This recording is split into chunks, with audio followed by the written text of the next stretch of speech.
sí, yo es que esta la tengo de antes. Sí, yo es que esta la tengo de antes. A ver si lo pillo.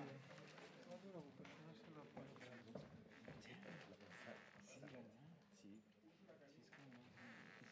Sí. ¿Cómo? Que a mí me gusta la mesa. A ti te gusta el chocolate. Espera, que esto está abierto, que no se escucha.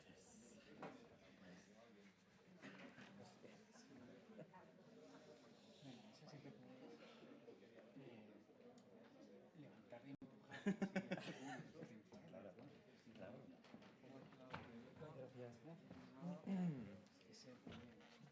Ay, gracias. Bueno, presento brevemente y tú ya te dejas ir. Bueno, vale. Es que claro, fíjate que yo en la academia siempre me sentaba como un poco un loco. Sí. Pero yo estoy acostumbrado a todo muy cuadradito. Pero O sea, que nosotros nos dejamos. tienes la sensación de Me has- estar sentado con locos. Tengo la sensación de estar sentado con locos, sí. Pero entre iguales más o menos, aunque lo llevamos a cabo, lo materializamos de manera distinta, pero sí. Un poco sí. Pero de momento no tengo miedo. Me he dejado el móvil en el bañero.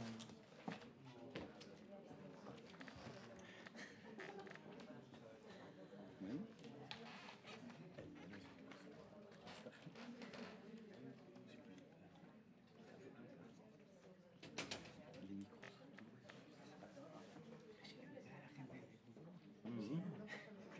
Sí, todo bien. Sí. Se acaba hablando y me dejo el baño y me dejo el móvil. Muy bien.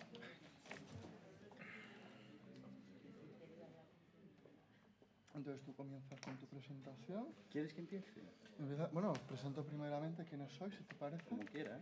Luego tú presentas lo que consideres. Yo tengo unas preguntas, pero Bien. ¿las hago o no las hago? Iremos viendo. ¿Pero así se nos escucha? ¿Sí? ¿Sí se nos escucha o no? No, hay ¿Se que oye acercar. así? O sea que tenemos que coger el micro, ¿verdad? Qué desagradable. Pues Madre mía, ¿qué es esto? Buenas tardes. Vamos a terminar esta segunda jornada del Congreso Angélica Lidl, una vida de sacrificio como acto poético, con una mesa para mí muy especial porque reúne a, como ya saben, a Gumersindo Puig. Hemos tenido el enorme privilegio de escucharlo esta mañana. La gente estaba encantada, ¿eh? Está encantada con tu dende, tu pavo, tu inspiración. Pero por lo de la campana que he dicho, porque los que no estabais aquí he dicho, me gustaría tener una campana para cada uno, para que si a alguno le entra sueño, algo que la toque. Entonces yo ya me activo y entonces yo creo que eso ha sido una estrategia. Claro, exactamente, Sí. pues captarte benevolente aquí, rebajarte y luego pues conseguir el éxito. El éxito, no, que no te gusta esa palabra, pero sí, les ha gustado muchísimo. Entonces tenemos a Gumersindo Puig y además tenemos a los actores Guillaume Constanza, Nicolas Chevalier. Guillaume Constanza es actor formado en la Escuela Nacional Superior de Arte Dramático de Montpellier. Ha trabajado en un montón de lugares. Tengo que resumir un poco. En 2020 se reencuentra con Arthur Nautziel, ¿cómo se pronuncia? Nautziel, bueno, un director en Francia. Nautziel. Sí. Y protagoniza Mes frères, de Pascal Rambert, en el Teatro de la Colline. También trabaja bajo la dirección de Céline Pot, en Antonio y Cleopatra, de Shakespeare, en el Teatro de l'Odéon. En 2021 interpreta Sous l'Orme, un monólogo escrito para él por el escritor y director Charlie Breton. En el Teatro de Quartier d'Ivry, en 2022, Angélica Lidl le ofrece que actúe en Caridad, estrenada en el Festival Temporada Alta de Girona. Al mismo tiempo, trabaja bajo la dirección de Pascal Kirch en Grand Palais, de Frédéric Vossier y Julien Gaillard en la Comédie de Reims. Y a partir de 2024 interpreta Le Colonel de Zouave, de Olivier Catio, bajo la dirección de Ludovic Lagarde, un monólogo creado en 1997 por el actor Laurent Poitrenaud, que 27 años más tarde decide pasarle el relevo como intérprete de ese espectáculo. Ese mismo año, en 1997, no, en 2024, ¿no? Te reencuentras con Angélica Lidl y protagonizas, eso pone aquí, ¿no? Entonces, en 2024 lo encontramos de nuevo en Demon, El funeral de Bergman, en el Festival de Avignon, que ya hemos dicho que es la primera autora que estrena, el primer autora que estrena en el Festival de Avignon en español. Y en 2026 continuará su colaboración con Ludovic Lagarde. Y bueno, se ha incorporado también recientemente a la obra Voodoo 3318 Blixen. Sobre Nicolas Chevalier, esto es como muy pesado, ¿no? Os encuentro Sí. como incómodos, No hace como el falta. currículum, ¿no? Lo Bueno, único, pues sáltatelo. él es Guillaume y él es Sí. Nicolás, son actores, Sí. todo maravilloso. Está muy bien. Y entonces, pues, es que les estoy viendo y es como cuando estoy con los estudiantes, que mis estudiantes me escuchan con atención, pero yo les veo como aburridos. Pues termino. Venga, Está vosotros. bien, sí. Ya. Bueno, nada, buenas tardes a todas y a todos y bonjour pour les francophones. Empezar diciendo que estamos, o si hablo en nombre de vosotros, estamos muy felices de estar aquí. Sí. Sentimos también un gran privilegio, a veces muy grande, ¿no? Ese privilegio como difícil de, tal vez de asumir, pero muy felices de estar los tres y venir a hablar un poco desde otro lugar, un poco nuestra experiencia sobre el trabajo de Angélica. Cuando digo desde otro lugar, Sindo, Guillaume, yo, un productor, un actor y os ha mentido un poco Samuel, yo no soy actor, yo entré a trabajar con Angélica como regidor. Lo que pasa con el paso de los años, a Angélica se le ha ocurrido un poco esa locura de meterme en escena, como hace a veces con Sindo. Y entonces aquí pues me gustaría empezar hablando un poco de qué es lo que nos conecta a los tres, entre los tres y con el trabajo de Angélica. Y Guillaume Sindo y yo coincidimos juntos en el proyecto y en escena, en Caridad. ¿Y qué es lo que nos conecta a los tres y los tres con el trabajo de Angélica? A mí me gusta pensar que ahí interviene una cuestión de fe, ¿no? Sindo me ha propuesto que hiciera esa presentación esta mañana, pensando que la tenía preparada. Yo admiro mucho a Sindo y lo que voy a hacer es un poco copiarle e improvisar como él ha hecho esta mañana. No sé si lo haré también. Y también le voy a parafrasear un poco. Esta mañana Sindo nos ha hablado de la experiencia pasada, del fin de pasado, Voodoo, en Barcelona, que estuvimos haciendo. Hay gente que también participó en la obra, que está con nosotros hoy. Y le quiero parafrasear recordando una cosa que dijo cuando justamente se me invitó a hacer la presentación del libro Caridad en diciembre pasado. Sindo habló de un milagro. Y es verdad que esos días, pensando en Voodoo, más concretamente, pero luego en general en el trabajo de Angélica, pensaba, claro, sí, hacer teatro es un milagro. Es un milagro. Pensándolo desde algo muy pragmático y muy concreto, recordando la semana pasada que hemos vivido en Barcelona, de hacer una obra de teatro es trabajar con personas que algunas apenas conocemos, trabajar con tiempos, con timings que a veces no son impuestos y trabajar con la fe de que vayamos a poder conectar con un público que también a veces desconocemos y que opere una magia. Y cuando eso ocurre, claro, aparece el milagro.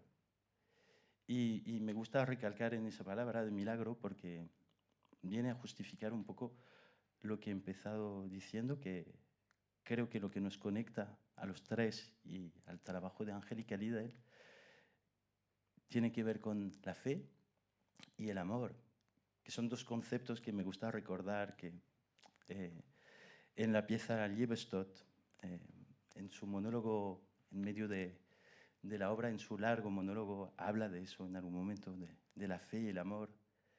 Y recordando un poco lo que me ha propuesto esta mañana Sindo, de la presentación de Caridad, que tenía apuntada, pero que dejé en casa porque no pensaba que la volvería a presentar. Mi punto de partida para presentar esa obra, mi experiencia con la obra, tenía que ver con eso, con la fe y con el amor. Y yo creo que el amor fue el primer contacto, hablando de mi experiencia personal, fue el primer contacto que tuve con el trabajo de Angélica Lidl. Y me voy un poco a la anécdota, aunque sé que no es lo que más nos gusta, pero Vamos a abrir sí, un poquito. la presa retenida de la no, anécdota. pero Pero son adelante, anécdotas por favor. que sirven el propósito como entendí en mi primer contacto el trabajo de Angélica Lidl, fue en un camerino, abriendo un baúl y sacando con ella a primera hora de la mañana unos paños de tela que había cortado ella y me los presentó como si esto fuese la obra, o como una cosa de las más importantes de la obra. Y a medida que iba pasando el tiempo, estoy hablando de la pieza Scarlet Letter, que se estrenó en 2018, en noviembre de 2018, en el Teatro Nacional de Orleans. Y claro, me acuerdo de eso, de esa primera imagen abriendo ese baúl con Angélica, que no nos conocíamos, nos habíamos conocido 10 minutos antes y estábamos como viendo esos paños y me los presentaba y con ese cuidado, con ese cuidado de transmisión también, ¿no? De que pudiera entender yo qué importancia podían llegar a tener unos paños de tela. Y fue como una invitación a penetrar un poco el trabajo de Angélica que luego pude sentir desde mi postura de regidor. No sé si todos sabéis lo que hace un regidor en una compañía de teatro, ¿no? Que a veces nos ocupamos un poco pues, de las entradas de actores o del vestuario o de los movimientos de maquinaria. Pero fue como un aprendizaje muy bonito de entender que podía haber amor en cada parte, cada detalle, cada momento, desde el montaje hasta la función, en una baja de telón, tener la satisfacción de que un telón baje en el momento adecuado que nos habíamos propuesto. Y eso fue un poco mi introducción, ¿no? con el trabajo de Angélica, que luego pues, siguió con otros montajes hasta llegar a Caridad, donde Caridad fue el primer montaje donde Angélica me propuso a mí integrar la escena junto a Sindo y Guillaume. Y yo creo que ahí pues, se selló algo también desde el escenario, desde los ensayos, desde el compartir, donde se cristalizaba lo que a lo largo de los tiempos con Angélica habíamos podido llegar pues, a compartir, lo que fueran referencias literarias, películas,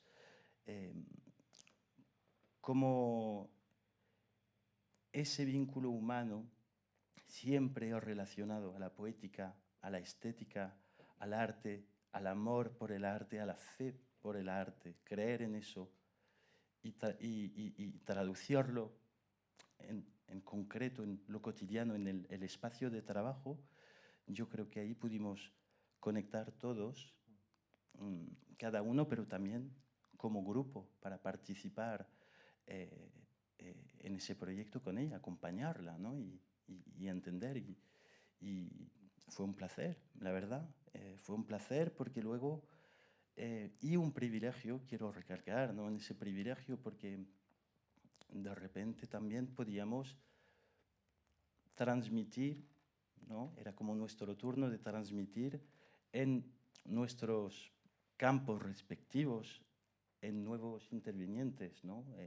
Figuración, tuvimos en Caridad, tuvimos en Damon, en Vudú, y poder como hacer o permitir que la experiencia fuera cada vez más grande, cada vez más colectiva, hasta llegar al público.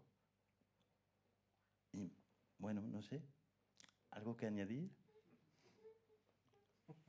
¿Y yo? Bueno, hola. Lo siento porque yo soy francés y no hablo muy bien, hablo muy mal español, entonces si no puedo decir cosas, Nico, ¿me ayudas? Bueno. Sí, tiene que ver con, sí, no tengo nada más que decir, tengo que ver con el amor y con la fe. Yo, bueno, anécdotas también, ¿eh? He encontrado a Angélica durante un workshop que se llama l'École des Maîtres, bueno, en Italia, un workshops con 4 países, Italia, Francia, Bélgica y Portugal. Bueno, y nos hemos encontrado en este workshop con Sindo. Y bueno, para nosotros, para los 14 o 15 personas, actores, fue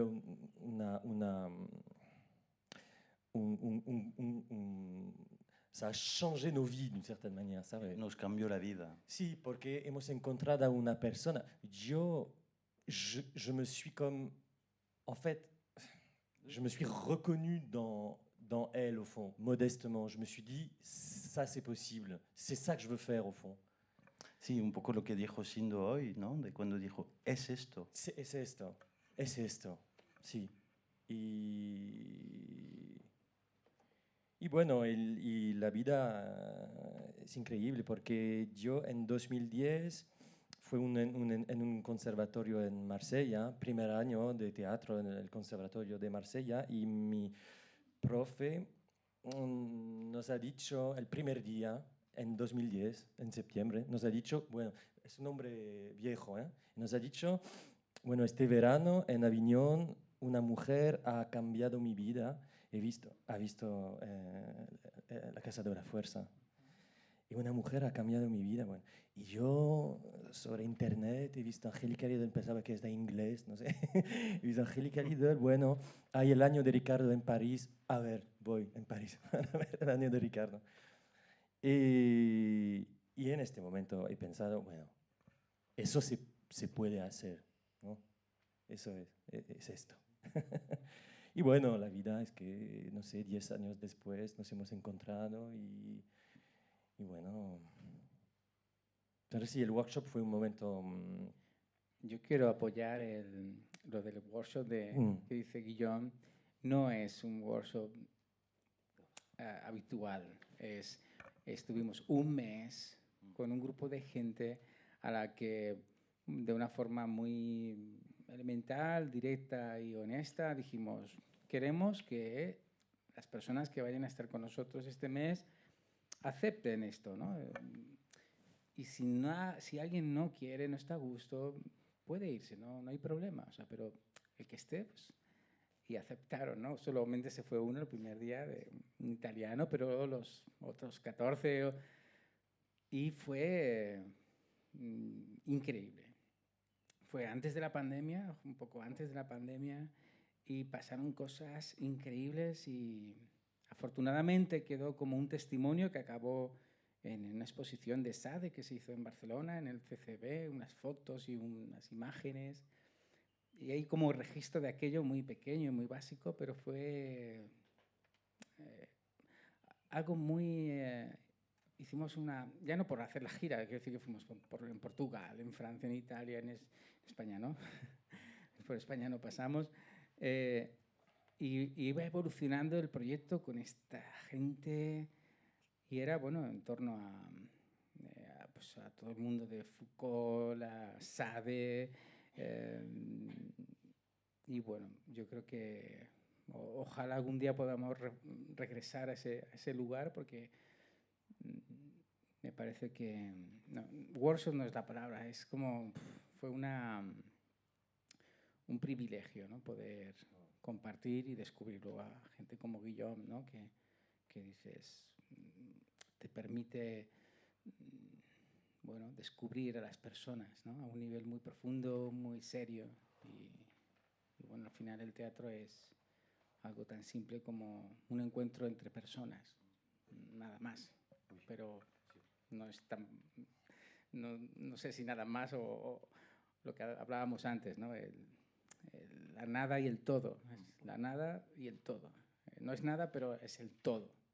Y ya, seguid vosotros. ¿Tú tenías preguntas? No, yo es que estoy aquí, no sé qué hago aquí. Yo quiero escucharos, yo tenía preparada una entrevista un poco más convencional y yo prefiero que vosotros intervenáis. O sea, me interesa muchísimo cómo fue vuestra primera toma de contacto, la forma de trabajo, por ejemplo.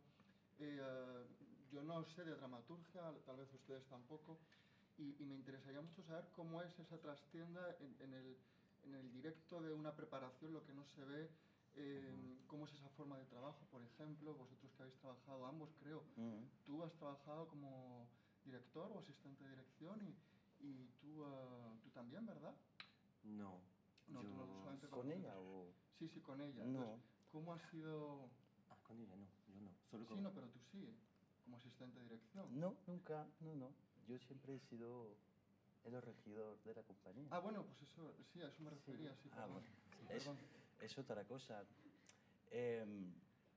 Hay algo maravilloso de trabajar, si te gusta el teatro, hay algo maravilloso de trabajar, en este caso con Angélica, es cuando digo que la magia opera, yo de pequeño tenía como una cosa que siempre me obsesionaba por entender los trucos de magia. Y ser regidor en los montajes de Angélica, algo que me sedujo mucho fue poder ver la magia del lado oscuro, del lado que no ve el público también, de ver lo que conlleva todo el trabajo, toda la implicación, toda la exigencia, toda la seriedad, toda la entrega que implica que luego opere el milagro, como decía. Y esto es como más personal, ¿no? Desde la experiencia de regidor, como cuando hablaba de fe, recordando un poco lo que decía Sindo a veces también de ese mundo de los técnicos, que es difícil, ¿no? Tal vez yo intento tener más fe en que la magia pueda operar en todo el espacio del teatro y pueda llevarnos, ¿no? Como una tormenta y seguir ese flujo. Es muy difícil, tiene razón Sindo, a veces nos hemos encontrado con mucha dificultad, pero la lucha también genera sentimiento de belleza, de creer.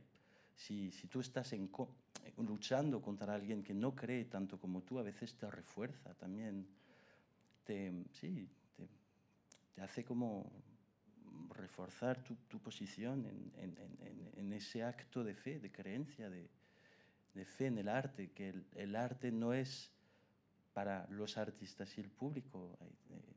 Por eso hablo desde mi posición de regidor y de la sombra, también, porque lo he visto, porque lo hemos visto en París, lo hemos visto en Aviñón. Tuvimos la suerte de estrenar en la Cour d'honneur du Palais des Papes. La magia está en la obra, está en la comunión entre el artista y el público, evidentemente, y es lo primero. Pero también a mí me parece interesante hablaros de la magia que reside entre las paredes, en los camerinos, en esos momentos de silencio antes de que entre el público. Y eso, esos murmuros en los pasillos, la organización, el entusiasmo, la ilusión, las lágrimas de gente que pues 2 semanas antes no conocías y de repente pues 2 semanas después tal vez sea la última vez que los verás y la emoción fluye y es sincera y realmente te das cuenta que algo ha pasado. Y yo creo que es algo que se valora mucho en este trabajo, más allá de la obra, o que forma parte de la obra, porque es necesario para que el milagro opere. Y es algo que desde mi humilde posición he podido disfrutar y por eso me siento un privilegiado. Y no sé, antes estábamos comiendo y hablábamos de eso. Una obra son olores, son ruidos, son los pájaros de la cour que vuelan así en círculo en el silencio del atardecer a 10 minutos antes que entre el público. Y esa calma que puedas apreciar. Bueno, no sé, claro, el artista habla de la poesía, de la estética, de buscar alcanzar la belleza. Y yo creo que reside también en eso. Y eso es algo que sentí trabajando con ella. Entender que la obra engloba muchísimas cosas y a muchísima gente también. Y que puede pasar que gente oponga resistencia a ese tipo de visión, pero Y otra vez digo, creo que estamos aquí reunidos porque nos une la fe en esa cosa. Y por eso disfrutamos y por eso a veces también podemos llegar a rozar la locura, porque no hay sentimiento más bello que poder vivir eso, un acto de amor colectivo, e evidentemente participando de algo más grande que nosotros, que encarna pues, esa maravillosa artista. Un lujo poder acompañarla, no sé. Otra cuestión en la Bienale, bueno, si quieren luego formular ustedes las preguntas que consideren. En la Bienale de 2013 ya comentaba que en sus primeras obras trabajaba con cuadernos en los que anotaba escena por escena y luego reproducía en el escenario esos cuadernos, cosa que también hacen algunos directores de cine, y luego creo que eso ha evolucionado, que hay más lugar a la improvisación. Vosotros que lo veis de cerca, no sé si conocéis ese proceso en el que el texto, esta mañana hablábamos con Carlos Roth precisamente de la parte escritural y ahora estamos con la parte escenográfica, que es la que a mí se me escapa. ¿Y cómo es ese proceso? Llevar ese texto que Carlos Roth nos comentaba que está por un lado la publicación del texto y luego un texto reducido, distinto, el que se lleva al escenario. ¿Cómo es ese proceso de trasladar el texto y darle vida, carne a ese texto sobre el escenario? Pues hay una primera fase con esto que cuentas de los cuadernos que eran porque aunque sigue haciéndolos, o sea, eran verdaderas obras de arte, o sea, son cuadernos que ella desechaba como si fuera un cuaderno de apuntes de...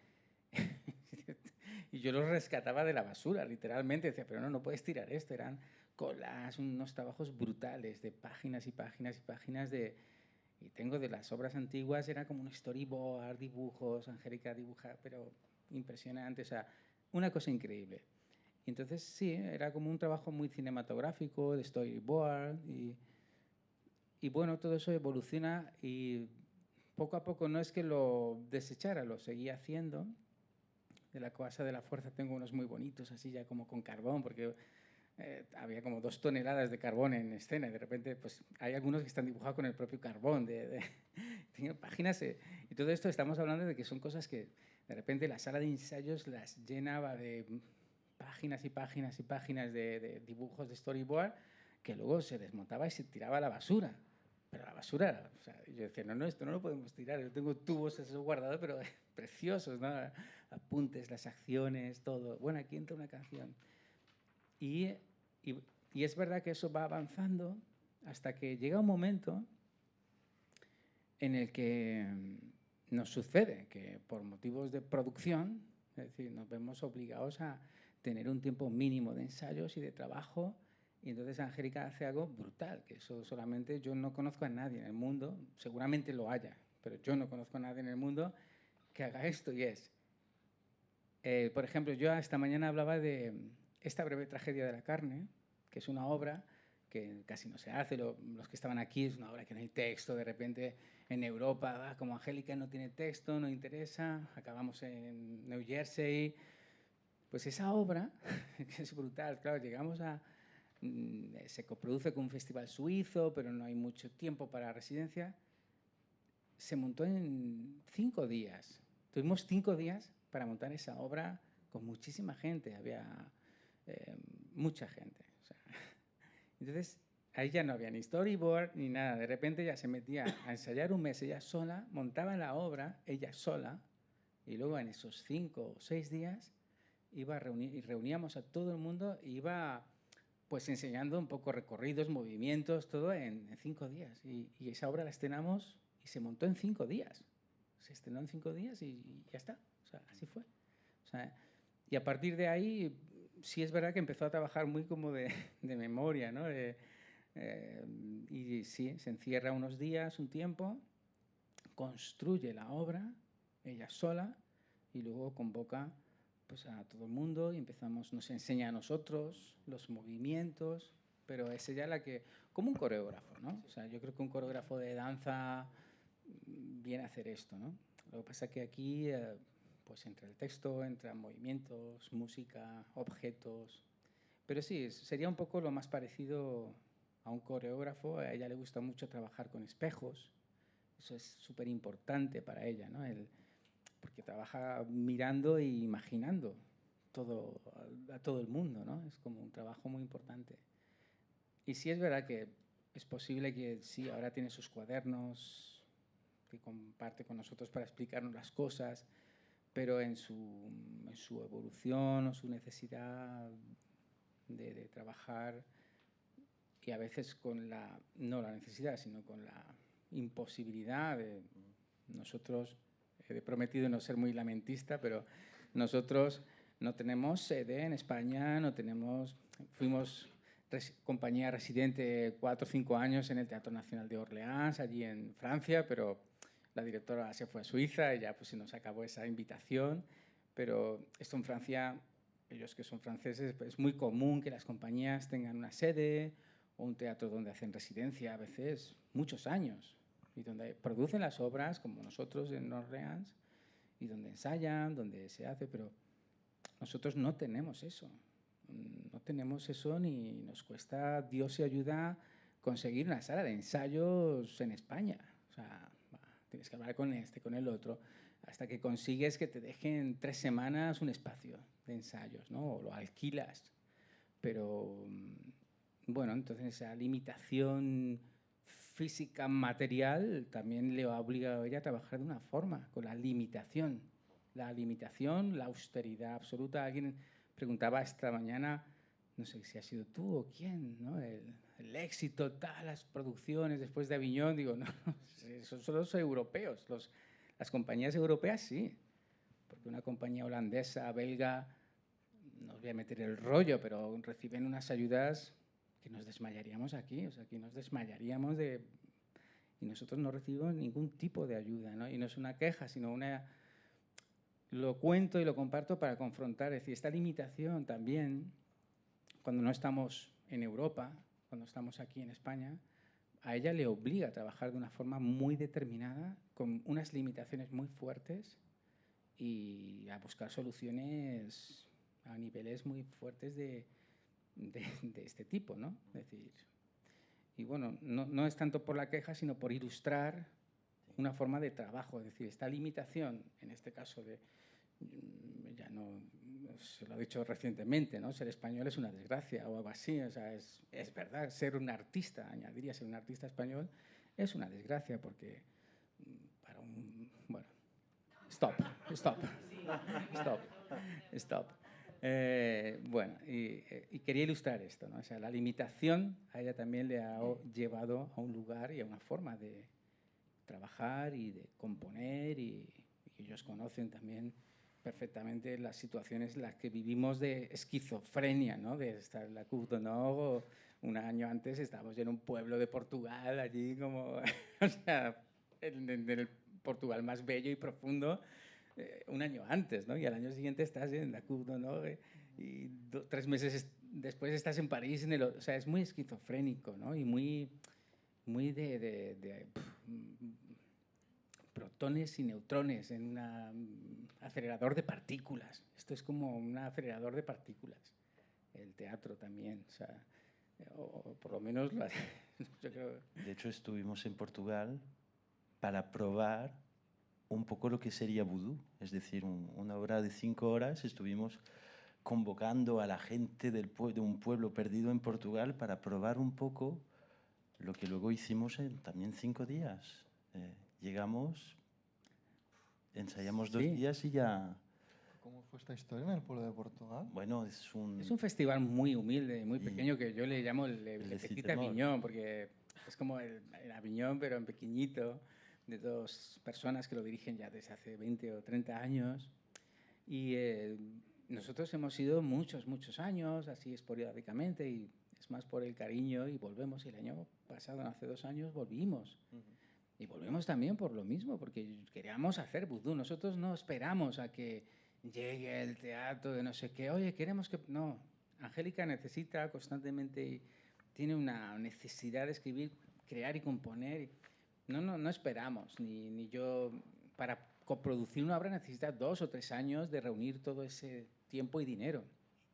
No esperamos a eso. Entonces, con vudú no había posibilidad, dijimos, da igual, lo queremos hacer, ¿no? Entonces pensamos, bueno, pues nos vamos a Portugal, al pueblo este, hablamos con nuestros amigos y intentamos reunir a la gente que hace falta.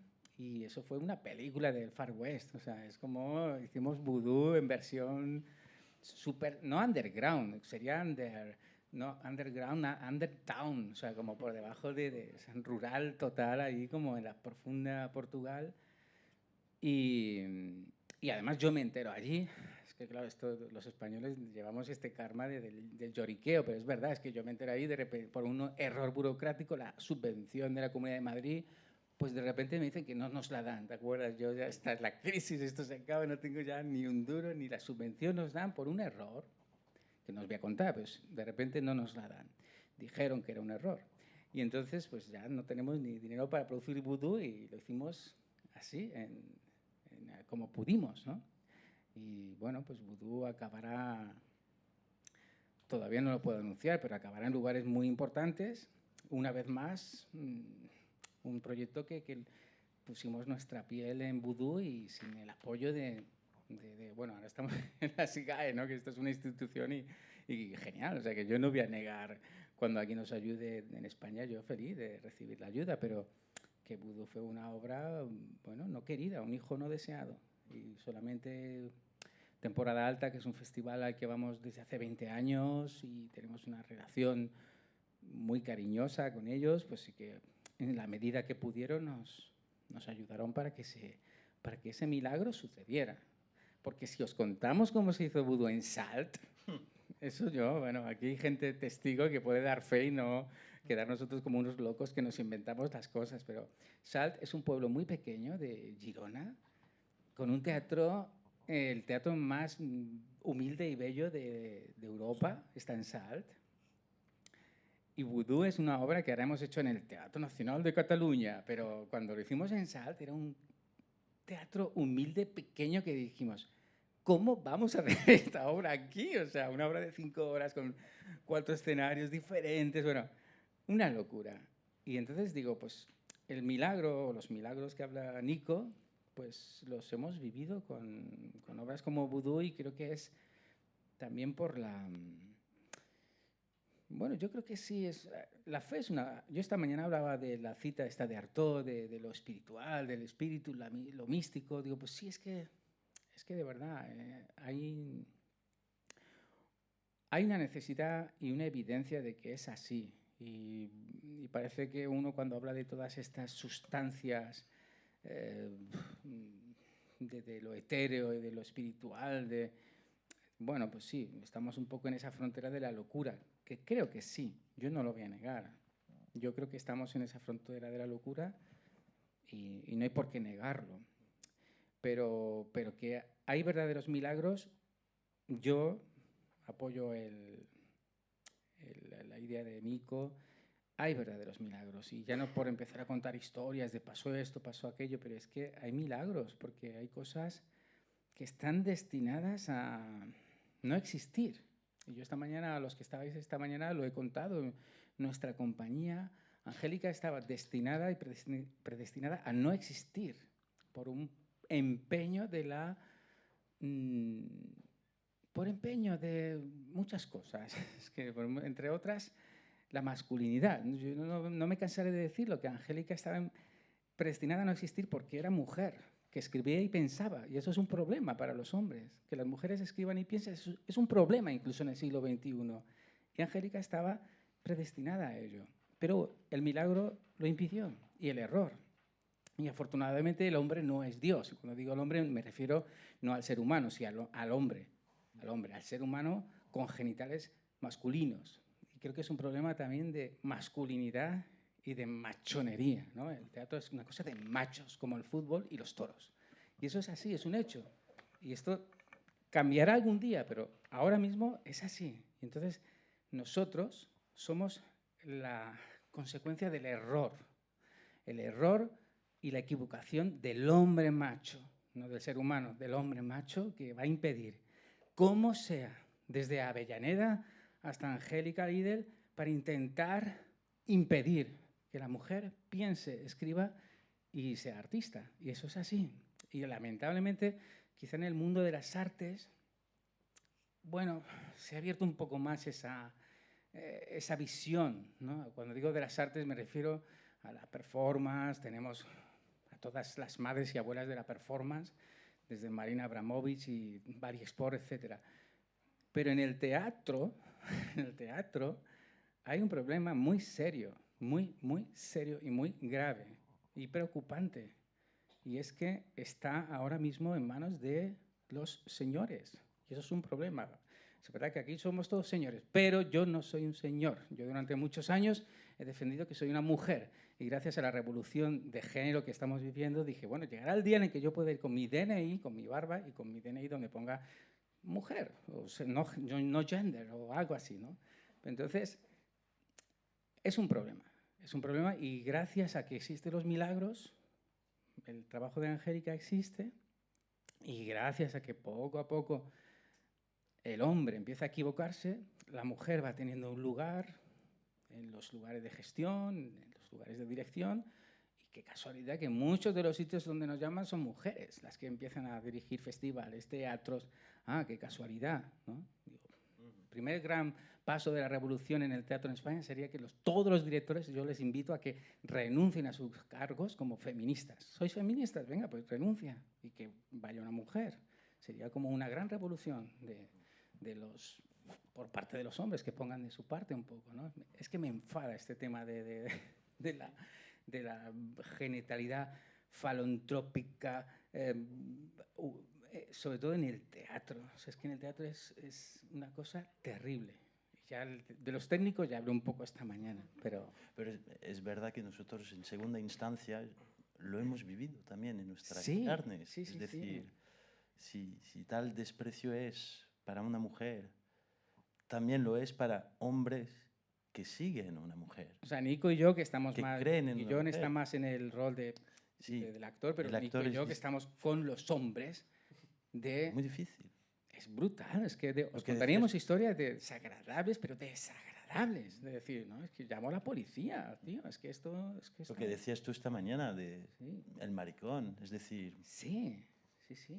no puede ser. Un hombre no puede seguir a una mujer, no puede creer en una mujer, no puede admirar a una mujer, no puede trabajar para una mujer fielmente, ¿no?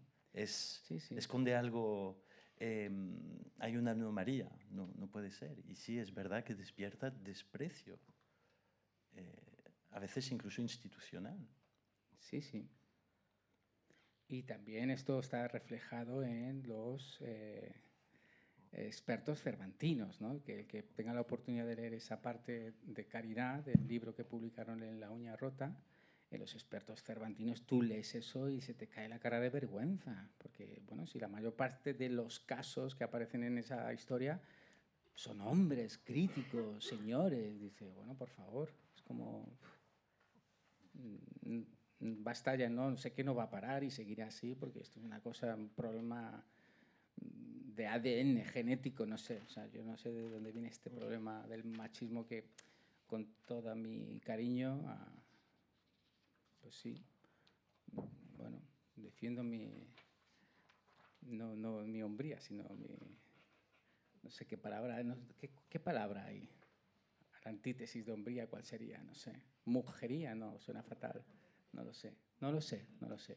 Pero desde luego que sí que ahí es un castigo esto de ser mujer en un mundo de hombres, para hombres y gobernado por hombres y bueno, que afortunadamente sí que, bueno, pues va mutando, ¿no? El ADN. Perdón, ya no me estoy... Yo tenía muchas preguntas, no las voy a hacer. Les dejo a ustedes que intervengan, que planteen las cuestiones que consideren.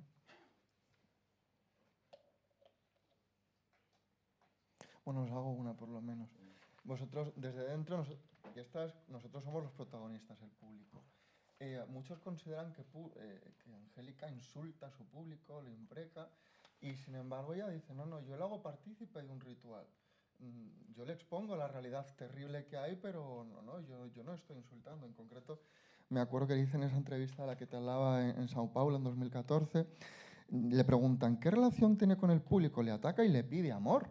Y ella responde, no es al público al que ataco, eso es una equivocación supina. Esto sería como pensar que Molière o Thomas Bernhardt ataca al público por mostrar lo podrido de la conducción humana, por meter el dedo en la llaga.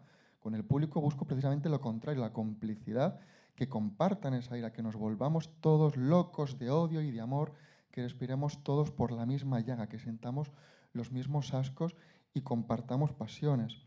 La poesía es el terrorismo de la belleza. Entonces, vosotros desde el escenario, ¿cómo percibís esa acogida del público? Lo comentábamos antes, algunos forofos que luego a la salida la atacan, pero hay un público que parece como una tragedia griega en plena catarsis, imbuido por ese espíritu, esa magia, ese amor. ¿Cómo lo vivís vosotros, la pasión y la reacción del público?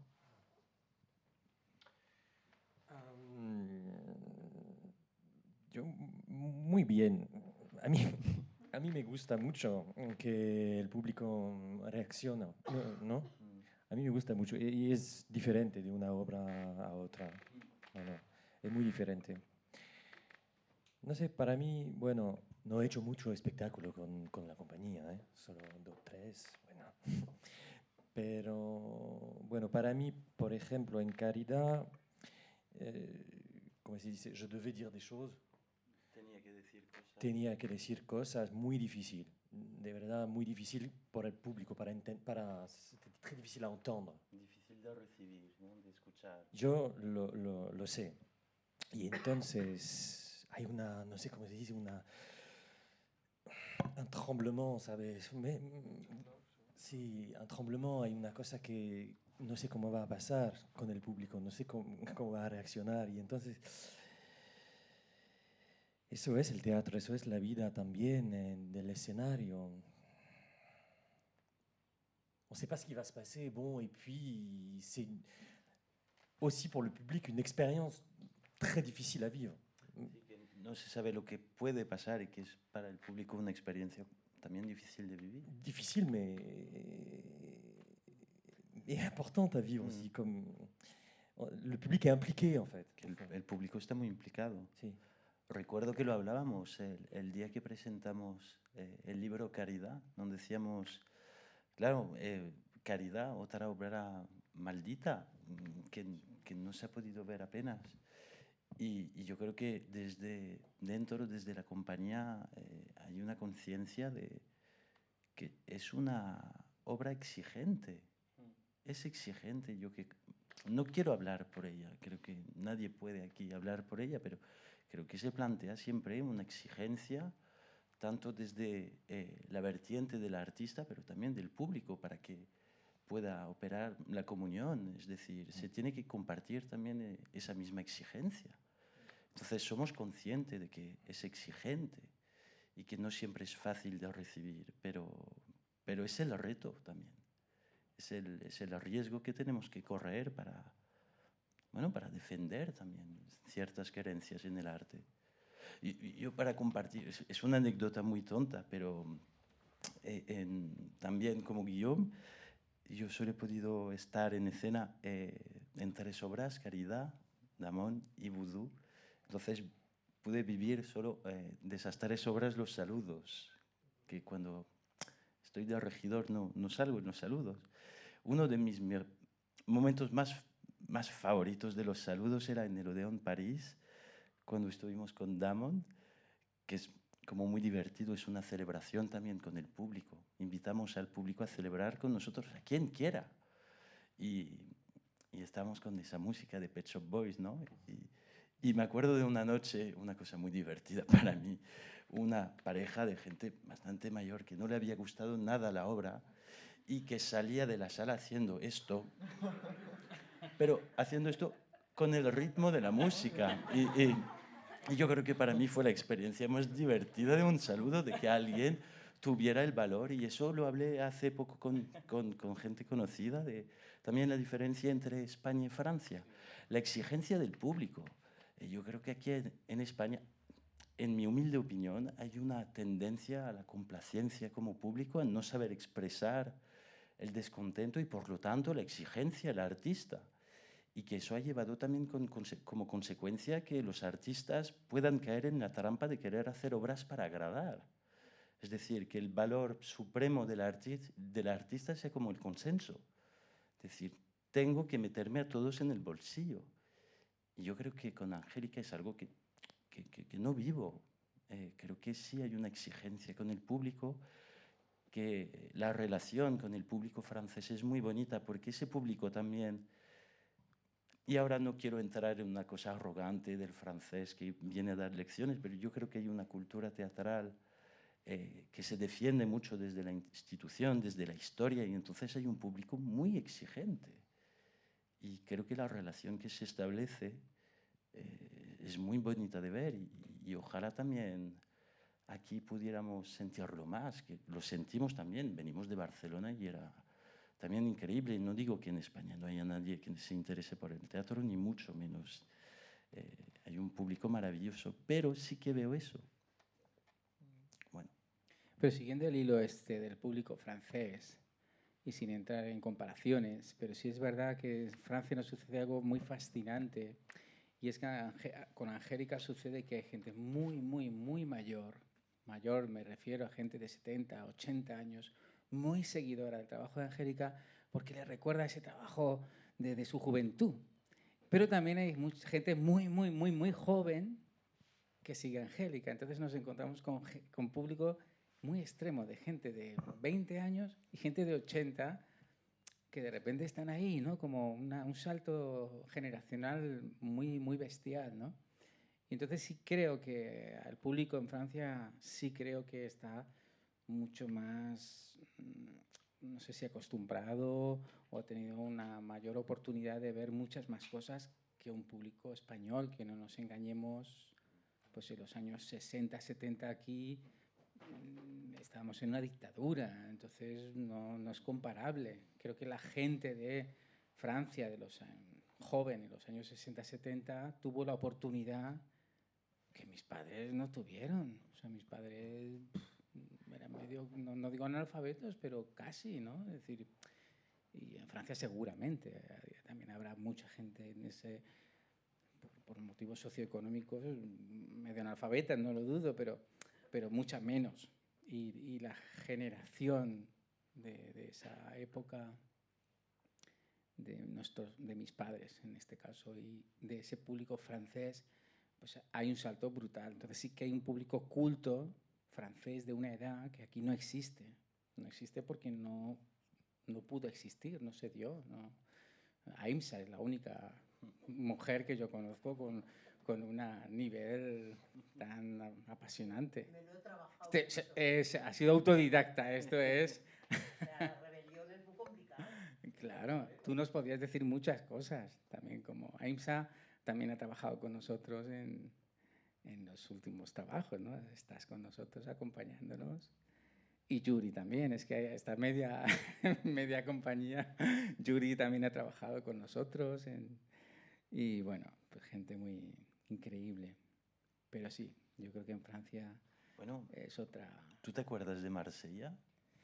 Sí. Claro, casi creamos un nuevo Hernani, ¿no? En Marsella tuvimos una experiencia increíble, increíble. Media de platea pasar miedo. enfrentándose con la otra mitad. Y bueno, es que desde dentro es la cosa más excitante que nos pueda pasar. Es Pero la decir, gente yo os invito... gritándose.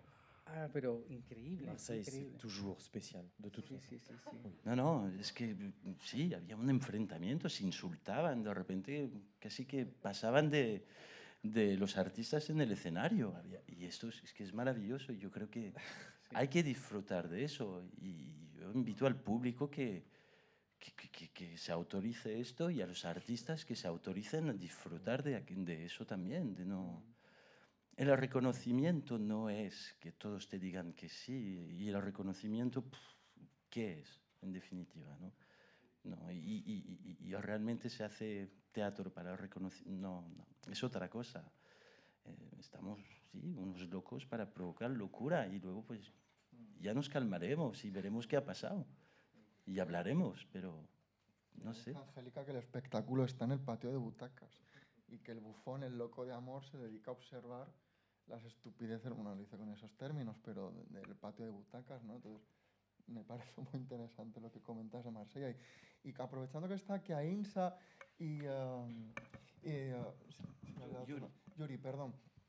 Para mí fue interesante cuando este fin de semana estuvimos charlando un poco y claro, los textos de Angélica parecen muy viscerales y yo daba por hecho ahí un profundísimo trabajo. Ya le hice en alguna entrevista que para poder llegar a ese nivel de exacerbación, de aparente visceralidad, hay un trabajo profundísimo de meses. Para el año de Ricardo se encerró durante meses. Hay un trabajo brutal que a lo mejor de cara al espectador puede parecer que hay mucha improvisación. Y yo siempre he pensado que había una sincronización absoluta, una improvisación cero del texto, pero sí que me comentaron ellos que a nivel gestual esa coreografía, en donde vosotros sois piezas, creo, sí que hay un cierto lugar para un poco de improvisación, sí, ¿no? ¿En qué momentos? ¿En qué circunstancias? No diría improvisar, No, no. no. Es todo muy, muy coreográfico, Sí. es muy coreográfico y muy exacto, sí. Y esto que dices de los textos es verdad, es que puede estar meses preparándose los textos a un nivel rítmico y musical y Guillaume y Yuri, que son músicos, yo hay en Vudú una parte que yo cada día me digo, ¿cómo puede hacer esto? O sea, que está diciendo un texto de una velocidad, de una complicación brutal, como un cantante de ópera. Y hay un momento que coincide en la nota, diría yo, de Mozart. Cada día, cada representación, pa, pa, pa, pa, pa, pa, pa, pa, y llega el texto y llega el momento musical y dice, ¿cómo puede alguien está diciendo el texto, sintiendo la música, el ritmo de la música como un director de orquesta? Y de repente, pa, pa, pa, pa, y los cerezos florecieron, pum, y suena la nota musical, dice, ¿eso quién? ¿Cómo puedes hacer eso? O sea, a mí me parece brutal, es como un músico, como un cantante. Entonces es toda una partitura, ¿no? Y podemos comprobarlo nosotros, cada función, que es una partitura, ¿no? Con música, a veces de una precisión brutal, brutal. Y nosotros, yo creo que rara vez improvisamos. No. Yo jamás improvisaría con Angélica, ¿no? Yo desde hace muchos años dije, creo que Yuri es el único al que le deja improvisar. Claro, es que eso me lo Yuri. contó Yuri, me dijo. Yuri es el único actor que conozco, y esto es verdad, lo puedo decir y lo puedo compartir si no te importa, Yuri. Angélica en Yuri, o sea, porque Yuri tiene una iniciativa muy natural y una presencia muy natural, o Aïmsa, ¿no? Y están con, yo creo que la gente que trabaja como Yuri o Aïmsa, que acaba trabajando con ella en algunas cosas, en el caso de Yuri, que ha hecho más obras, con texto en ruso, en una de Génesis. Y sí, es verdad, ella lo dice, es el único actor y un niño con el que trabajamos, Juan, eran las dos únicas personas con las que dice, yo con Yuri le puedo dejar improvisar porque todo lo que hace está en conexión con ella en escena. Y eso es verdad que yo no podría hacer lo que hace Yuri, no sería capaz, de verdad, no sería incapaz, pero Yuri lo hace de una forma muy... No cambies, Yuri, a ver si ahora, a partir de ahora... Yo me lo comenté y me sorprendió No, muchísimo. pero- Yo justo comentaba que en actuación propia, no de corte ballet, en ballet, toda absolutamente sincronización. Y a pesar que me permite mucho improvisar, incluso en diálogos lo tenía, a veces ella cogía mis palabras y al revés, inventamos como juego. Y sin embargo, por ejemplo, en Demon, en Avignon, esperamos y era mi primera salida. Y esa primera salida ha parecido porque el traje impresionante. Es buenísimo. Entonces a Angélica le ocurrió como un paseo por los jardines al lado del Palacio de Papa. Sí. Y a mí, claro que el traje, vale, yo hice este papel como un paseo. Pasando 2 días o 3, esperamos siempre debajo del escenario. Oye, me parecía que un minutito o algo, tú estabas más en el escenario. Bueno, ella tiene reloj. dentro, increíble absolutamente. Yo también como músico domino esto. Bueno, yo no le dije por qué. Bueno, como quieras, está bien.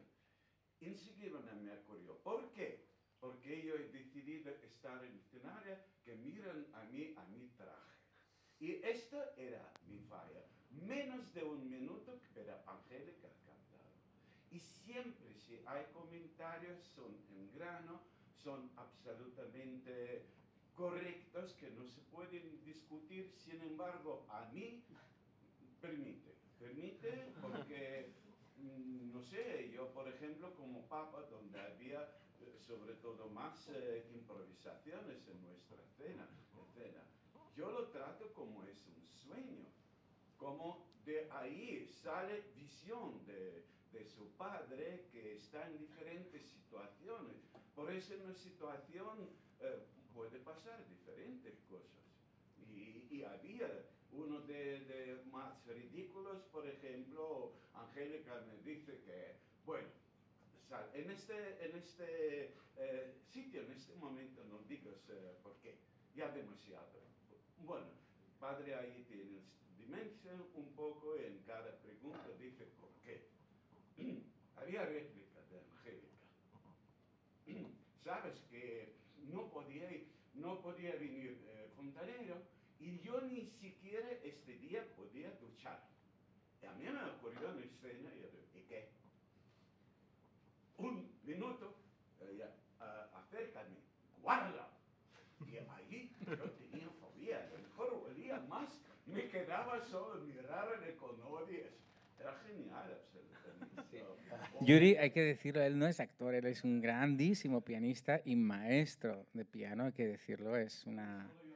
No, Yuri, no seas humilde, viene de la escuela rusa de pianistas, es una grandísima persona en el mundo de la música y se unió a nosotros porque buscábamos a alguien que hablara ruso para una obra y llevamos ya muchos años. No es actor y creo que Yuri es un ejemplo de a veces lo que quiere Angélica en escena y es la persona, ¿no? Es decir, y en Yuri hay algo muy natural de cómo es él, de cómo está él, no actúa, pero tiene algo ahí en sus movimientos, en su presencia muy especial, ¿no? Y no, yo siempre lo digo, yo tampoco soy actor y no lo digo porque estudié arte dramático y todo eso, pero hubo un momento hace muchos años que yo ya renuncié al trabajar con Angélica. Es como una especie de, sí, de acto de entrega, ¿no? Es decir, no, ni quiero actuar, ni quiero ser actor, ni pasa nada. O sea, que Guillón sí es actor, no sé, y es maravilloso. Y en Caridad, de un texto y un trabajo brutal que trabajó con Angélica el texto, ¿no? Como con partitura, ¿no? Como trabaja ella y con él se lo puede permitir, pero yo no busco eso en un escenario y tampoco quiero ser eso. Quiero ser esa parte de Angélica. Yo quiero, y con todo el cariño, Guillón, yo quiero parecerme más a Yuri en escena con Angélica que a Guillón, porque me siento más identificado con ese universo. Sí, y podemos decir que ella trabaja solo con personas y no con actores, nunca. Sí, nunca. sí. Habría mucha gente que ha estado con nosotros que de verdad diríais, pero ¿cómo llegó esta persona, o aquel? Pues llegaron personas de distintos lugares, por motivos diferentes, a hacer cosas muy importantes y muy fuertes y de mucha responsabilidad en escena. Yo, por poner un ejemplo, hicimos una trilogía de China hace años y trabajamos con Saité, una chica jovencísima estudiante de traductora. Era traductora, estudiaba, no sé, una carrera de empresariales o algo así. Hicimos una obra en Viena, en un festival de Viena. Bueno, la obra del documental, ¿no? La de Manuel, sí, el documental. Pues en esa obra, de Wendy, en Viena se escena, no funciona con un actor chino y con otro alemán, no funciona absoluto. Quedaba muy poco tiempo para ir a Aviñón y Angélica le dijo a Saité, bueno, pues hacemos una prueba contigo a ver cómo suena el chino. Y se vino Saité sin saber el texto y le dijo, es que no te has aprendido ni una frase, pues lo lees. Al final dice, bueno, lo lees. Yo imaginaos, Saité, una chica de 20 años, 18, 20 años, que no ha hecho teatro en su vida y de repente llega al estreno, al Festival de Aviñón, a estrenar una obra en un sitio que eran casi 1000 personas y sale Saité, que al final se aprendió el texto en chino porque los chinos son gente de trabajo ahí, como son geniales, se lo aprendió y dijo, no, yo me aprendo el texto.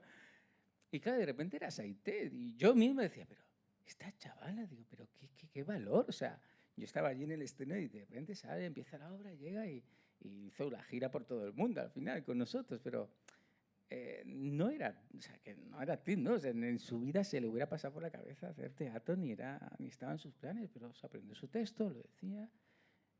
Y este tipo de situaciones son muy habituales en el teatro de Angélica y creo que sí ilustran muy bien lo que hace Angélica y es estar, y lo que decía antes al comienzo, el teatro es una historia de encuentro entre personas y creo que el teatro de Angélica es finalmente, o su trabajo escénico, sí que tiene que ver con ese encuentro entre las personas y la esencia de cada uno de nosotros. Y por eso muchas veces cuando hacemos casting o hacemos casting no para buscar actores, sino para buscar esas personas que necesitamos para, bueno, como Aimsa, ¿no? Que viene pues, una anciana que sale en una silla, pues como haciendo punto, ¿no? Y pues buscas a un tipo de gente, de una edad, niños, ancianos.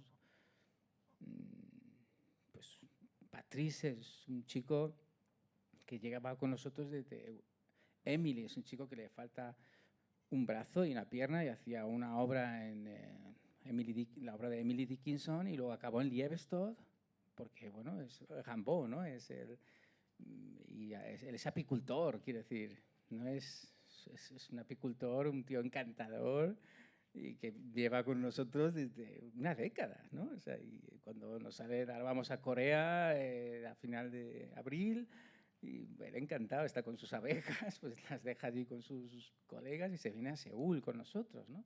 Y también esto es un poco también el teatro de Angélica, ¿no? La parte del día a día, ¿no? Ese cotidiano de personas que nos vamos reencontrando y encontrando y que, bueno, pues como dice Nico, al final es que resulta un milagro. A mí me resulta cada vez que yo en Barcelona, ahora estábamos en Barcelona y es verdad que lo volví a sentir. Dije, que esto es brutal. O sea, para Vudú, no sé, seremos 100 personas, ¿no? Entre técnicos, somos 100 personas, o sea, ahí metidos y digo, esto es un milagro, que estemos aquí todos metidos en esta locura, ¿no? Tan maravillosa, ¿no? Es un milagro. Sí, es una suerte y creo que en Barcelona con Voodoo he pensado en esto, que sin Angélica yo no puedo trabajar con gente tan diferente, ¿sabes? Es una suerte, ¿no? Une chance de rencontrer des gens que jamais on rencontrerait si on était juste acteur dans des spectacles plus traditionnels. Sí, conectas. No hemos hablado de David también, un chico ciego que lleva con nosotros desde madre, antes de la pandemia. Y de repente... Sí, es que son muchas personas que, bueno, que aparecen, que regresan y que el reencuentro es siempre muy bello y hay una parte ahí no sé, de la comedia humana de Balzac, pero en vivo, ¿no? Algo así, es como vamos pasando y recorriendo ¿sabes? Es como muy apasionante. Con un contrato humano también lúdico hasta pícaro, ¿no? Se Sí. establece la relación de, oye, ¿tú harías esto? Pues sí, Sí. pues venga, hazlo, ¿no? Sí, Y sí, por eso Yuri, pues yo me acuerdo perfectamente en Aviñón. De repente dijimos, oye, Yuri, ¿saldrías a pasear en el escenario desnudo antes de empezar? Y tú dijiste que sí, delante de más de 1000 personas. Es que hace falta valor para esas cosas. Y esto es también muy bonito. Y cuando estás rodeado de gente así, dices, bueno, pues vamos, venga, 2000 personas. Sí, o 2000, sí, 2000 no sé. personas, ya, es que... Y pues subiendo las escaleras y caminando ahí, cual papa, por Pero su palacio. con la respiración que se te corta y ahí tienes a un Yuri tan tranquilo ahí con su escena que dices, de verdad que yo no sé si me atrevería, o sea, yo mismo digo, no sé, es como un vértigo. O Aimsa tal. también, te propusimos lo mismo en Madrid, ¿no? Oye, ¿tú saldrías desnuda? Y dijiste, Juan. ¿Cuál de vosotras tres estaría ¿qué? María, Ahí, ¿no? Pues ¿cuál de vosotras tres estaría dispuesta? Sí, sí, claro, al final, pues, no sé, hasta nos reímos mucho. por supuesto, por supuesto. Está claro que sois una compañía de locos de amor. Locos, sí, sí, sí, es una parte, sí, no, desde luego que no respondemos a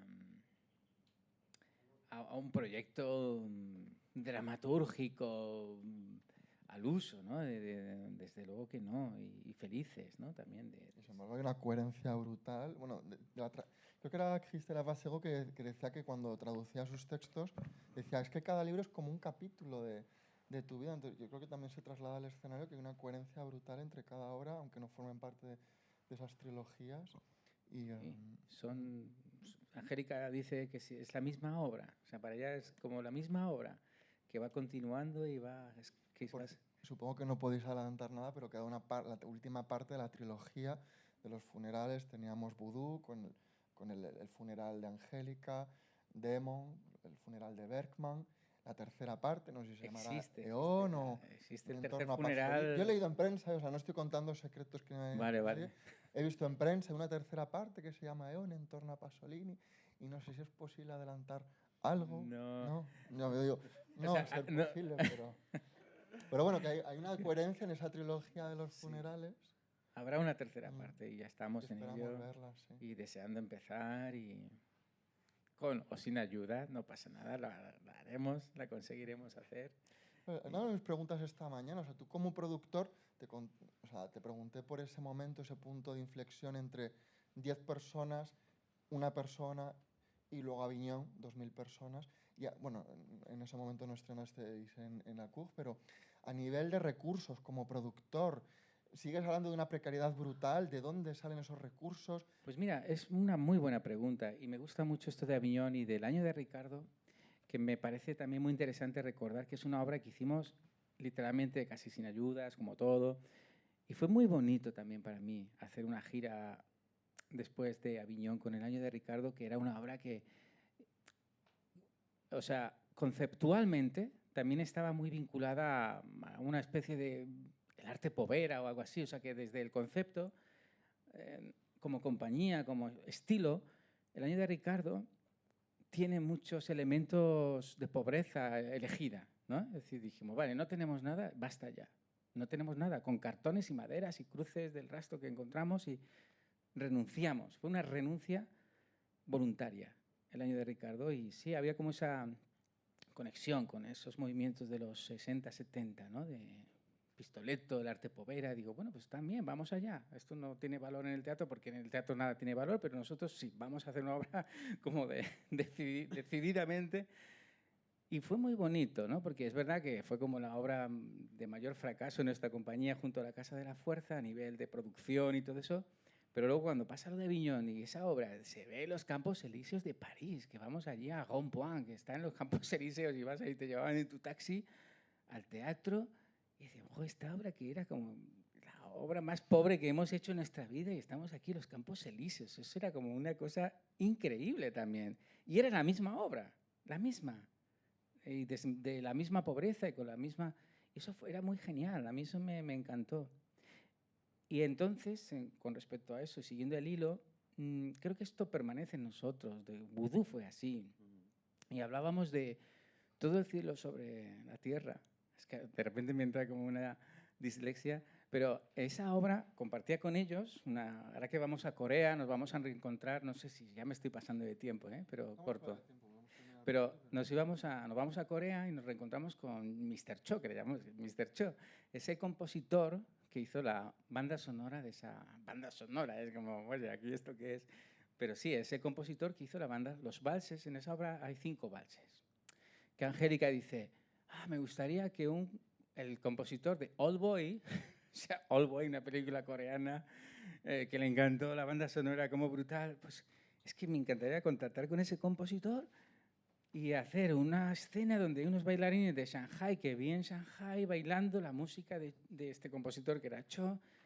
Y fue así, le contabas, voy a repetirla con vosotros, pero la comparto. Entonces yo voy a la embajada de Corea, pues oye, que me gustaría contactar con este compositor. Ah, vale, me atienden de maravilla, me cogen un paquete que lo van a mandar como valija para al compositor, porque en el intercambio cultural estaban como muy entregados a que España, Corea colaborara, y yo pues yo encantado también. Les llega la invitación, este hombre nos contesta, dice, bueno, sí, nos reunimos para esto que queréis. Angélica y yo nos cogemos un avión, nos vamos a Seúl, nos reunimos con él, ella con sus cuadernos de storyboard, todavía tenía sus dibujos y tal, era un tipo majísimo.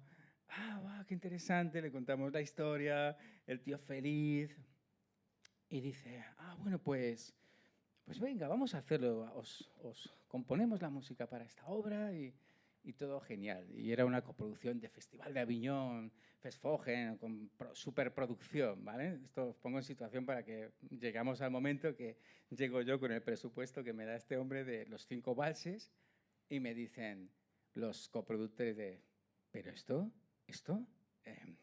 A ver, y había una gente que había coproducido una ópera de Bob Wilson y Philip Glass hacía poco. Y es que Philip Glass costó mucho menos que todo esto. Será unos cuantos cientos de miles, una cifra estratosférica de compositor coreano de cine superestrella. Claro, digo, bueno, yo es lo que me ha dado, yo no, ¿qué puedo hacer? Pues no se hace. Yo si no hay dinero no se va a hacer. Obviamente yo no lo tengo, vosotros no queréis hacerlo, pues yo le escribo a este hombre, mira, pues aquí Europa no es Corea, o sea, esto es otro mundo, no va a poder ser, es una pena porque estamos muy ilusionados. Le escribo a la productora, a su productora, y a él le dice, da igual, que lo hacemos como podáis, ¿no? Y se enfadó un poco, así ya me escribe la productora, no, ¿cuánto podéis pagar? Y bueno, al final se hizo con una cifra europea estándar de un compositor y hizo la banda sonora. Y esto fue otro milagro, o sea, que hicimos una cosa que era de multimillonaria para...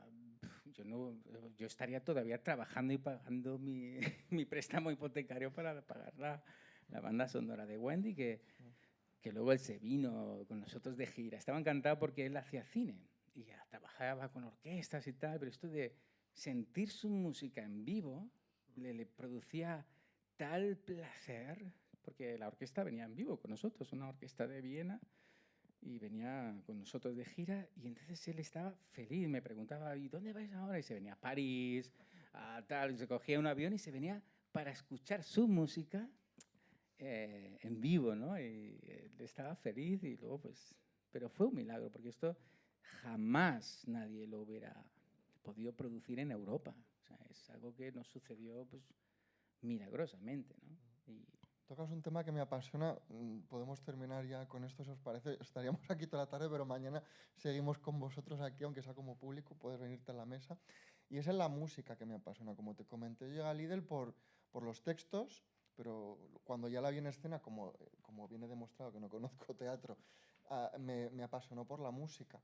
Yo creo que todo creador genial audiovisual, Bergman, Pasolini, Billy Wilder o Kubrick, también utilizan de manera genial la música en su obra, a veces como contrapunto, una imagen aparentemente estática, una música brutal. Liedl emplea la música con una elocuencia a donde no llegan las palabras. Por ejemplo, el tercer acto de Voodoo, que para mí es mi preferido, esa música de Nietzsche, el tercer movimiento, donde a veces, bueno, ya no quiere que entendamos todo el simbolismo, luego ya me contó el actor lo que era la historia, pero es que no necesita, es que la música te está expresando de una manera brutal lo que estás viendo. A lo mejor no lo entiendes todo, pero puedes imaginar. Entonces, me encantaría saber, no sé si vosotros podéis tener alguna idea de ello, de cómo funciona a nivel creativo el uso de la música, cómo llega a ella, cómo la utiliza, sobre todo Bach, esa pasión por Bach, el Bach Medici, la pasión según San Mateo, Mozart, el Requiem, Ave Verum, tantísimas obras que es que son piezas maestras en ese conjunto, en esa composición que hace con vosotros como piezas. No, No sé, yo a lo hace mejor poco- lo tendría que de preguntar ahí. No, pero yo tengo mi propia teoría que creo que ya no compartiría y a lo mejor la discutiríamos porque discutimos mucho y estamos muy enfrentados siempre, Nico y John podrían dar fe. Bueno, discutimos así de forma amistosa, ¿no? Pero es verdad que creo que ya no, a lo mejor no compartiría, pero yo sí considero a Angélica, fíjate, y esto me parece súper interesante lanzarlo aquí, porque habrá mucha gente que esté haciendo alguna investigación, estudios. Y lo hablaba hace poco con una directora de un festival de Viena y yo le decía, no, es que, y precisamente con respecto a la escena de Nietzsche, de Hermann, de musical, y digo, para mí Angélica es como una compositora de ópera. Pero si hemos aceptado John Cage como compositor, y lo que hablaba yo esta mañana del concepto, ¿no? Del arte conceptual, la música conceptual, y esto pues, a la gente le parecerá una aberración, pero sí creo que Angélica está más cerca de un compositor a la manera de John Cage, ¿no? En cuanto a composición, a reunión de sonidos, y con ello compones con radios, bandas sonoras o sea, si está John Cage, después de John Cage, ¿por qué no permitirnos aceptar que Angélica, para mí, está mucho más cerca de la música que del teatro? Por eso ella constantemente está negando el teatro, no se siente actriz, no escribe teatro. ¿Por qué? Y esta es mi interpretación, la hermenéutica mía a partir de lo que yo vivo es porque ella es musical. Angélica es musical, es compositora. Es compositora y compone bandas sonoras ella misma con el texto. Su texto es música, su texto es una canción, es música. En vez de escribir notas musicales en un pentagrama, compone de forma oral sus canciones musicales. Sus textos son canciones absolutamente hermanadas, como contábamos en ese fragmento de Vudú, con la música, las imágenes, los sonidos. La obra de Terebrante, curiosamente, es una obra un poco así rechazada en el mundo del teatro, pero se hizo en la ópera de Weimar, que es una ópera, estuvimos allí, ¿qué hacemos aquí? Era como, ¿esto qué es? Pero, ¿por qué? Porque es una obra operística.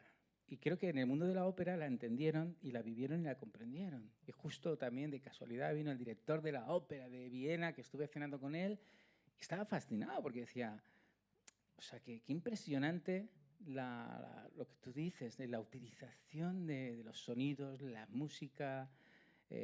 Estaba muy impresionado con respecto a la experiencia musical de esa obra, ¿no? Desde el lugar de alguien, yo no sé, pero si es el director de la Ópera de Viena sabrá mucho de música también. Y creo que Angélica es muy... Hay un potencial y una cosa, diría, como seminal de la música como algo que mueve la obra de Angélica a unos niveles escénicos, rítmicos en su escritura, sonoros en su texto, físicos en sus coreografías corporales. Es decir, hay toda una hermandad musical en toda su obra desde muchos lugares. O sea, yo creo que la clave, por supuesto el cine también, ¿no? Pero la música, como para mí es una compositora. Sí, podría llegar a un día que esté en el canon de las óperas de Europa, como un compositor. Y me tomaréis por loco, pero lo veremos. Porque ya esto auguré hace 25 o 30 años algo que estamos viendo y vuelvo a augurarlo. Dentro de eso, si lo estáis grabando, que no lo estáis grabando porque... Se graba todo por protocolo, pero se queda en un cajón si queremos que se quede en un cajón. Vale, pues quedará como el loco aquel que dijo, Angélica estará en el canon de las óperas, pues. Pero de verdad que yo lo voy a defender. Para mí es una compositora de ópera.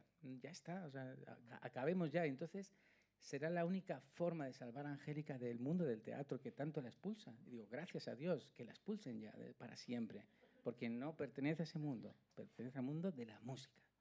Y seguro que en el mundo de la música tendrá un lugar, no sé cuál, pero tendrá un lugar. Ahí queda. Lo comentábamos en la mesa de comunicaciones que ella quería volver al silencio, pero el silencio no es ausencia de palabras, decía, sino el silencio es ir al lugar en donde se originan las palabras. en el pensamiento, y eso es lo que hace la música abstracta. El pensamiento de Schopenhauer, que luego retoma Wagner, de la música es el arte más absoluto porque es la traslación metafísica abstracta sin la materialización conceptual y a veces vulgar de la palabra. Y eso es lo que yo veo mucho en Angélica. Me perdí Terebrante, pero pienso que ahí está el origen un poco y el desarrollo de esa obra que ojalá pudiese verse en algún momento, pero bueno. Y hay una cosa importante con las canciones populares también, ¿no? Sí, sí, sí. Para mí forma Sí, parte sí, sí. de la obra. Totalmente. Sí, sí. Y hasta con el tratamiento de las imágenes, tú decías el ritmo en las palabras, pero en las imágenes también. Yo volviendo a cuando empecé con ella, ¿no? Cuando hablaba de los telones, no es un telón que baja porque es una imagen y ya está, no, no, no, aparece en una nota, si es con música, y toca suelo con otra nota, y no la siguiente. Y esto es magnífico también, es como, sí, es dirigir una orquesta, pero de forma como distinta. Sí, estas obras donde no suele haber mucho texto o poco son de infarto, porque es lo que dice Nico, son verdaderas precisiones de relojería. O sea, es brutal el estrés al que estamos sometidos todo el equipo, porque es de una precisión a la que tiene que estar todo, pero de morirte, de verdad. Es decir, porque sabes que si no está en ese momento hay algo que se pierde. Claro. Algo que se pierde. Hasta la entrada en un actor. Sí, sí, con sí. música Es fascinante. tiene que entrar con esa nota. Es muy fascinante, Porque, de verdad. claro, es una composición musical. Y es música, y todo esto forma parte de la música. Pues qué bien que nos quedemos para terminar con esa idea de la música. Tienen además fragmentos, pueden escuchar a esa música que acompaña, que es la obra de Angélica, y podemos dejarlo aquí de momento y les emplazo mañana a las 11 que tendremos, además, al hilo de esta idea musical, la ponencia de Jaime del Fresno, que va a hacer una ponencia performativa con una proyección audiovisual y a lo mejor también va en esa línea, y también concluiremos el congreso con René Solís, crítico literario que hemos tenido aquí por la mañana, y muchísimas gracias. Ustedes hacen al final realidad este congreso y bueno, vosotros que me habéis permitido meterme en este reducto, en esa cajita mágica de teatro, yo como intruso, pero me he sentido feliz. Muchísimas gracias. Hasta mañana.